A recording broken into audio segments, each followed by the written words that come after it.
Before we get to our guest, listen to this from yesterday from Stuart Varney. The National Archives just found more than 5,000 emails connected to President Biden, Vice President Biden, I should say, apparently showing he used a number of different pseudonyms when he was the VP. Well, what the heck is that about? A man at the front of this investigation, our congressman here, Jason Smith, representing Missouri's 7th District, and the chairman of the House Ways and Means Committee joins us. Congressman, thank you for the time today. It seems to really be heating up with these investigations that your committee and other committees are working on.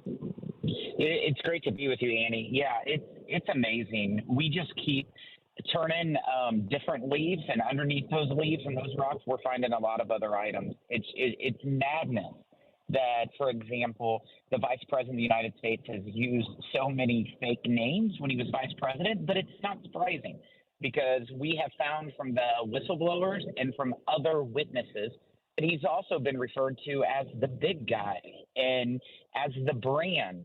So it's quite common for this family, this president, to use different fake names, but also they like to set up a lot of LLCs and shell companies so that money can continue to pass through. And we have discovered more than 20 of those as well. So we're speaking with Congressman Jason Smith, who's the chairman of the House Ways and Means Committee. I'm glad you brought up that phrase, the big guy, because that was from the big guy that came out. My recollection is with the Hunter Biden laptop, and it took us, unfortunately, an incredibly long amount of time to realize, yeah, that's an actual, well, I think a lot of us realized it early, but to acknowledge that it was actually Hunter Biden's laptop.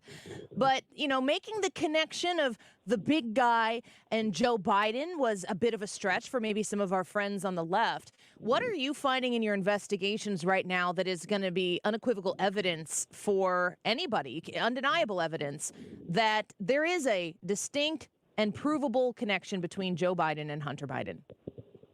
We're working on a lot of those items, but I will just tell you some information that came out from the IRS whistleblowers before our committee was several messages, including one WhatsApp message that was from Hunter Biden to a Chinese business partner that he had. And in that message, he was demanding a response to his demands and his request.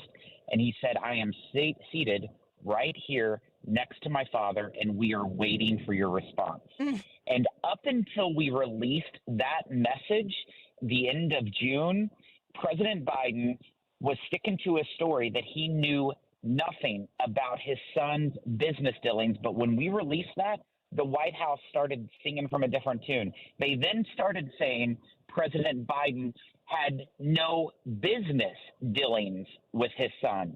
It just continues to change. We're continuing to ask more questions. Myself and Jim Jordan have subpoenaed 4 individuals to come to Congress that we need to ask questions to, 2 FBI agents and 2 IRS agents. And the reason why we had to subpoena them is because this administration has been blocking our attempts to voluntarily have them come before our committee to answer questions. And these 4 will be very important to help connect the dots, what the whistleblowers have said and what other people have said. Congressman Jason Smith speaking to us now. He represents the 7th District here in the state of Missouri. He is the chairman of the House Ways and Means Committee. He is as plugged in as you can get to the investigations that are taking place with that slim but very important Republican majority in the United States Congress and the House of Representatives. Your pursuit to get to the bottom of this and to be able to make sure that the American people understand who Joe Biden is and what he has done in his decades and decades and decades of air quotes public service, because a lot of this seems to be self-service.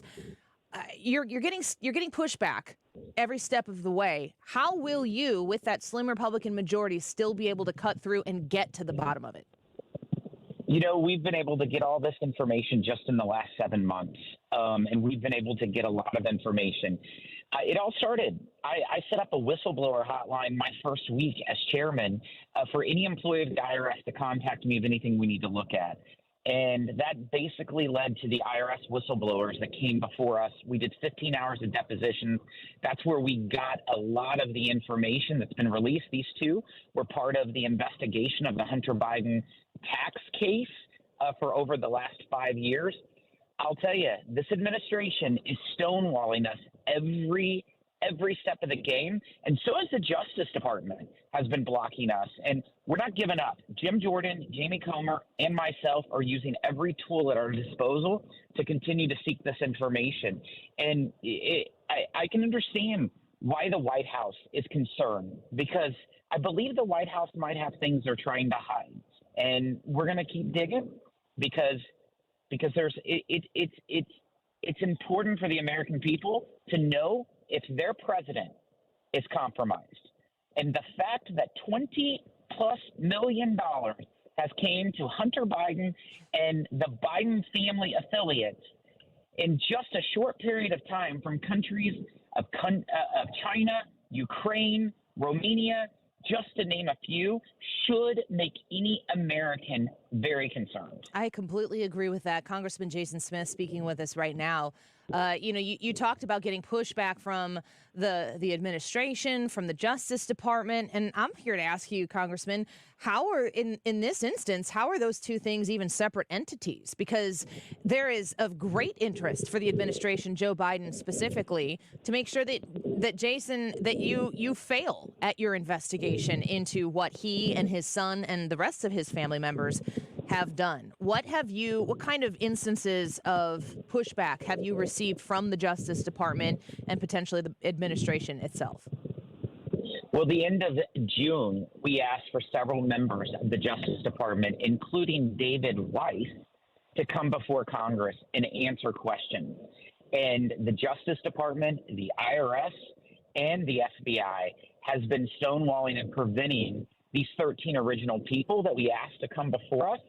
That is just one example of how they will not allow their individuals to come forward. There's only two reasons why a federal employee would not come to Congress to answer questions.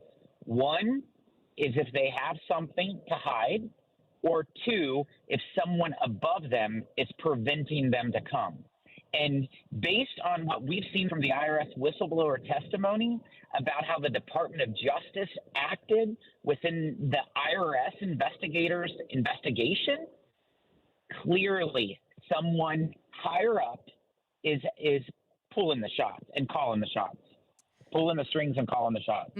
I have a comment here from someone who's watching us on our YouTube live, and he says, "Keep going, Jason. This is why we sent you to D.C." I'm wondering, as you were back in your district and before you go back to Washington, D.C., what you are hearing from Missourians in your 7th district about your efforts to investigate the president of the United States, to investigate Hunter Biden.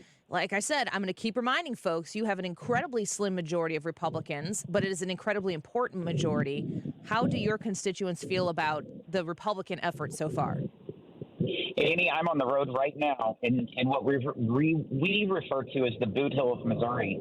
And I'm going into my 12th county in the last 48 hours talking to people throughout southeast and south central Missouri. And I'll tell you, they are worried about the information that has been uncovered and what's coming out. They're worried about the direction of our country, and they're worried about our president being compromised. And they keep telling me, keep working hard, keep fighting, keep pushing through. We clearly have a lot of obstacles before us when you're dealing with the president, his administration, all of his agencies that's under his control. It's a different ballgame, but the American people deserve the truth, and they want the truth. And that's, in fact, what they are constantly saying to us while we're traveling. Yeah, I'm getting a lot of people commenting here from our various platforms, thanking you for what you're doing and telling you to continue pushing forward. Before we let you go, speaking here with Representative Jason Smith of Missouri 7th District, the chairman of the House Ways and Means Committee. Congressman, what do you want the American people to key their focus on right now? Because there's so much, we're not even talking about the Trump stuff that's going on. It's a lot to consume for a voter, for a taxpayer, for a constituent, for a citizen. Where do you want, regarding the Biden investigations, where should people train their focus? Where we are focusing right now, and where I've issued the subpoenas along with Jim Jordan to 4 federal employees, 2 FBI agents and 2 IRS agents, is based on a meeting that happened on October 7th when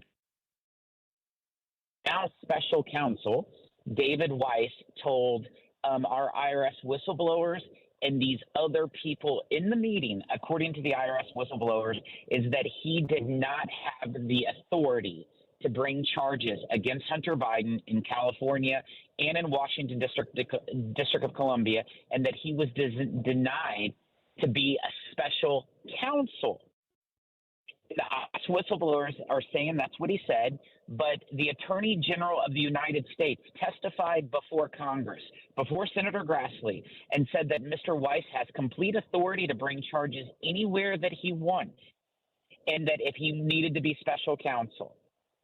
But the facts aren't lining up. But I'll tell you, the folks at the Department of Justice appear to continue to be changing their tune, which is quite disturbing. The IRS whistleblowers, they have been consistent. Congressman, we're really grateful for your time. We know that you're on the road and you're working to talk to and see and serve those constituents in the 7th District of Missouri. So thank you for fitting us in here. We really appreciate it. It's great to be with you all. Take care. We look forward to having you back. Thank you so much. Congressman Jason Smith, representing Missouri's 7th District. He's the chairman of the House Ways and Means Committee and really at ground zero for all of these investigations.